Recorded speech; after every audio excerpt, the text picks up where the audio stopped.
Au chapitre 14, intitulé « Quelle autorité devriez-vous reconnaître ?» point d'interrogation, écoutons la première phrase, les deux premières phrases. « Autorité est un mot que bien des gens trouvent déplaisant. C'est compréhensible, car l'autorité est souvent abusive, qu'elle soit exercée au travail, au sein de la famille ou par les gouvernements. Ne cherchez pas des chiffres, des statistiques, l'autorité est souvent abusive partout. Alors elle est souvent abusive partout, mais elle est apparemment pas dans le collège central, qui est l'organe de décision, ceux qui sont les chefs. Je vous rappelle qu'à la page précédente, page 129, il était question de la transfusion de sang, et donc un vrai chrétien n'acceptera pas cela. Donc les autorités sont abusives partout à l'extérieur des témoins de Jéhovah, mais quand il s'agit de mourir pour je ne sais pas qui, en tout cas certainement pas pour le Christ, eh bien là il n'y a aucune autorité abusive, évidemment. Continuons notre lecture au sein de ce chapitre 14. Page 137, il est question des anciens. Paul a écrit au sujet des anciens, nous sommes au numéro 20. Au sujet des anciens, obéissez à ceux qui vous dirigent et soyez soumis, car ils veillent constamment sur vos âmes, en tant qu'hommes qui rendront compte pour qu'ils fassent avec joie et non en soupirant. Car cela vous serait préjudiciable. Hébreux 13, verset 17. Alors, il s'agit des anciens. L'idée, évidemment, est de dire, voyez ce que Paul demande, il faut le faire aujourd'hui avec les anciens de chaque congrégation. Donc, il s'agit bien d'être soumis aux autorités de l'Église, c'est vrai dans ce contexte-là. Alors, d'abord, il faudrait rappeler qu'on n'est pas sûr, loin de là, que ce soit Paul qui écrit la lettre aux Hébreux. Ça peut paraître un détail, mais c'est encore un signe qu'il n'y a pas vraiment de travail théologique dans ce mouvement-là. Deuxièmement, pour ce qui est du lien entre le système d'organisation de l'Église dans les premières années et le système actuel, ce n'est pas si évident que cela de faire le lien entre les anciens de l'époque, des prérogatives qu'ils avaient, et des anciens d'aujourd'hui, quel que soit d'ailleurs le système d'Église.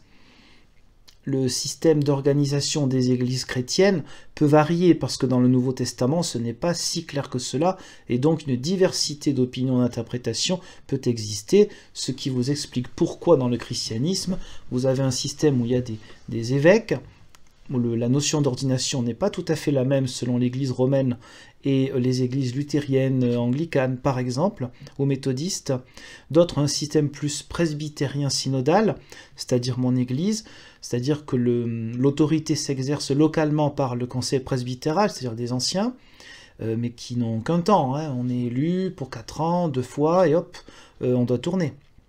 Et le synode national qui est une représentation, le parlement un peu de l'Église, avec des pasteurs et des gens qui sont engagés qui ne sont pas pasteurs. Donc dans notre contexte d'Hébreux 13, verset 17, il y a des personnes, semble-t-il à l'époque, qui étaient importantes sur le plan liturgique. Il semblerait que dans le contexte, les anciens dont il est question, c'est pour la liturgie qui sont importants, ce n'est pas forcément pour tout ce qui est de l'ordre de la décision.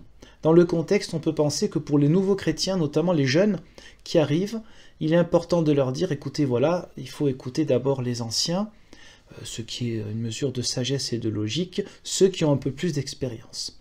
Donc de là à avoir le lien direct avec les anciens aujourd'hui et tel que cela fonctionne dans les congrégations des témoins de Jéhovah, c'est aller un peu vite en besogne. Un peu plus bas à la page 137 toujours, numéro 21. Il arrive parfois que des brebis s'égarent ou soient menacées par des éléments dangereux du monde. Petite pause. Toujours l'extérieur est dangereux. Je vous rappelle que cela fait partie des systèmes d'enfermement psychologique, bien entendu, des systèmes de mise à l'écart de tous les autres, puisque, encore une fois, le monde, notamment dans l'évangile de Jean, ce n'est pas les non-chrétiens, ce sont les personnes qui sont contre Dieu. Donc, ce n'est pas tout à fait la même chose. Je reprends. Sous la direction du berger en chef, on imagine que c'est le Christ, les anciens, en qualité de sous-bergers, sont attentifs aux besoins des brebis dont ils s'occupent et sont prompts à leur accorder une attention particulière. 1 Pierre chapitre 5 verset 4. 1 Pierre chapitre 5 verset 4, c'est le lien, le thème de l'humilité. Il s'agit toujours cette fois-ci de la soumission aux anciens, en n'oubliant pas que Paul a expliqué à d'autres reprises qu'on devait tous être soumis les uns aux autres. Donc il ne s'agit pas d'un ordre militaire, hein. L'Église n'est pas un ordre militaire, il faut le rappeler quand même, hein. La notion d'humilité est fondamentale, mais pour tous, aussi pour les anciens. Et puis, petite question anodine, le mouvement des témoins de Jéhovah qui a commencé en 1874, M. Russell, qui en était à l'origine, il a bien dû un jour ne plus être soumis à qui que ce soit, ni à des anciens, ni à d'autres pasteurs, ou à un synode, ou que sais-je encore. Ce sont les gens qui ont étudié la Bible avec lui qui lui ont plutôt été soumis. Je continue. Sachant que le diable cherche à briser la paix du peuple de Dieu, les anciens manifestent la sagesse d'en haut pour résoudre les problèmes. Jacques 3, 17 à 18. Alors, qu'évoque Jacques? Le passage de Jacques est très important, car il parle effectivement d'une sagesse d'en haut, mais au niveau des traductions et des interprétations, attention, parce que la sagesse d'en haut peut faire référence au ciel comme une sorte de paradis.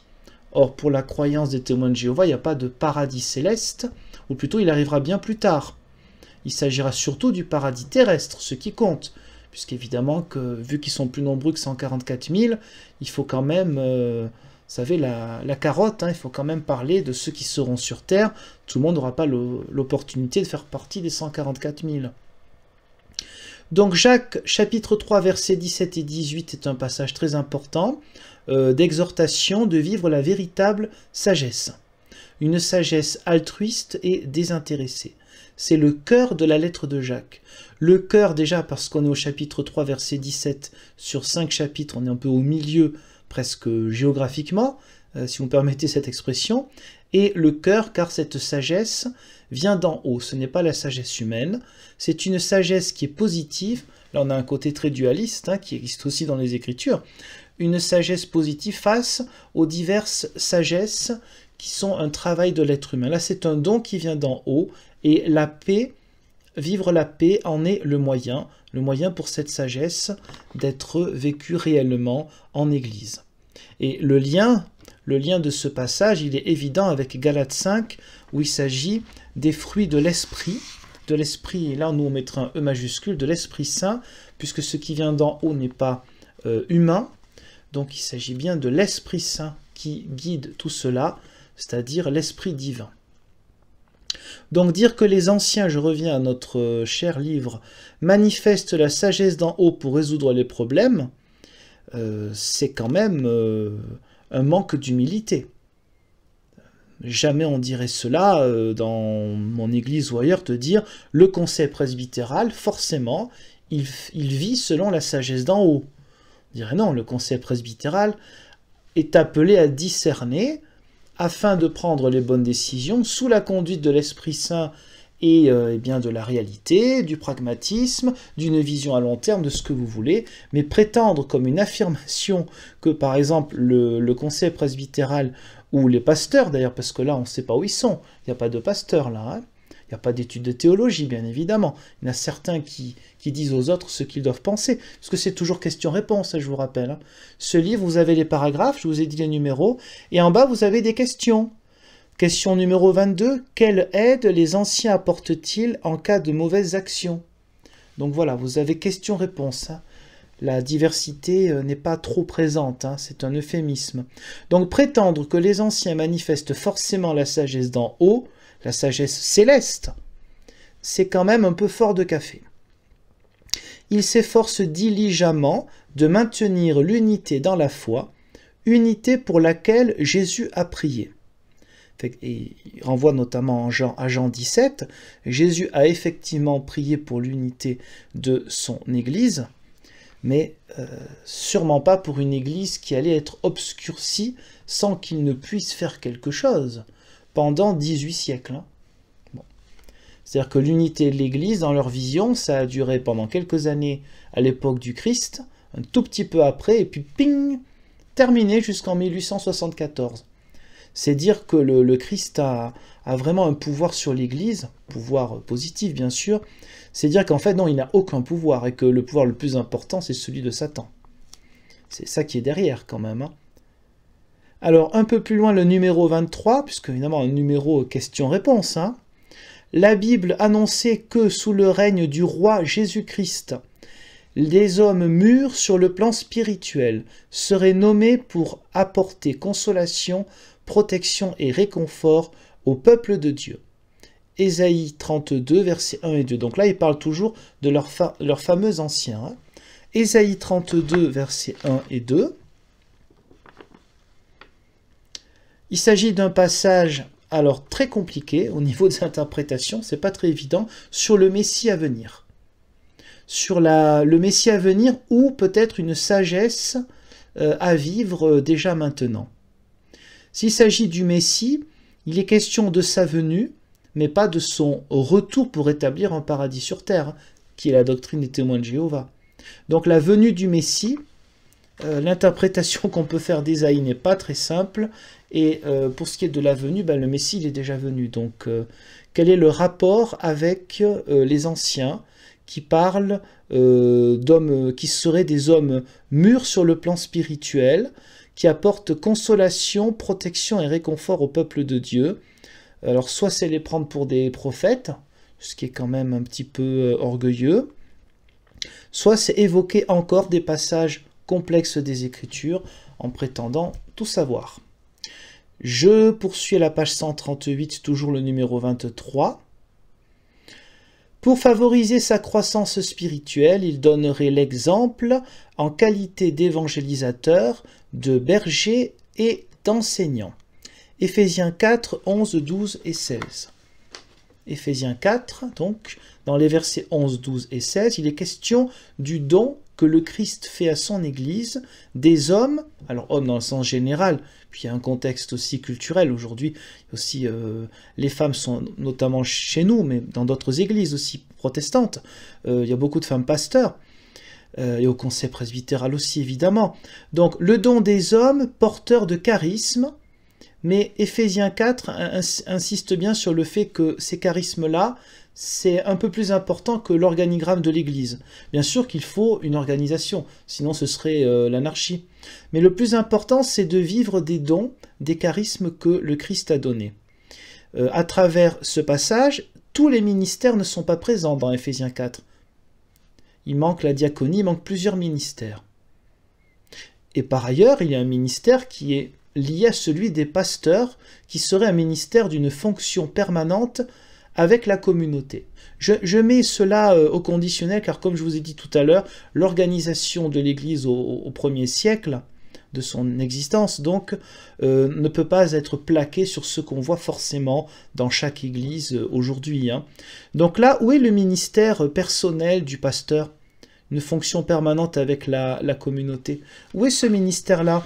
On donne en fait aux anciens, si je comprends bien, les attributions de plusieurs ministères. Donc prendre ce verset pour parler des anciens, dans leur compréhension des choses, ne colle pas avec ce que dit Paul aux Éphésiens. Et pour conclure, à la page 139, le numéro 25, « Toutefois, il nous faut rejeter l'esprit de rébellion propre au monde. » Donc là encore, nous avons une insistance sur la soumission aux anciens. Insistance sur le fait qu'à l'extérieur, c'est extrêmement dangereux, et à l'intérieur, on doit être totalement soumis. Voilà. Ça vous donne une idée de la manière de faire, soumis à des gens qui vivent forcément la sagesse d'en haut. Hein. Même si, alors il y a des gens qui peuvent se tromper, c'est marqué dans ce livre-là, il y a des gens qui peuvent se tromper, mais apparemment, ce n'est pas pour les anciens. Hein. Ce n'est pas pour les anciens. Les anciens, eux, ils ne se trompent pas. Ils ne font pas partie de ces gens qui peuvent avoir des difficultés ou des faiblesses comme tout être humain. Non, eux, ils ne se trompent pas. Par contre, témoins de Jéhovah de base, là, il faut absolument être soumis. Parce que sinon, on est dans l'esprit de rébellion propre au monde, c'est-à-dire propre au diable, comme d'habitude. Je vous remercie et je vous dis Dieu voulant à bientôt.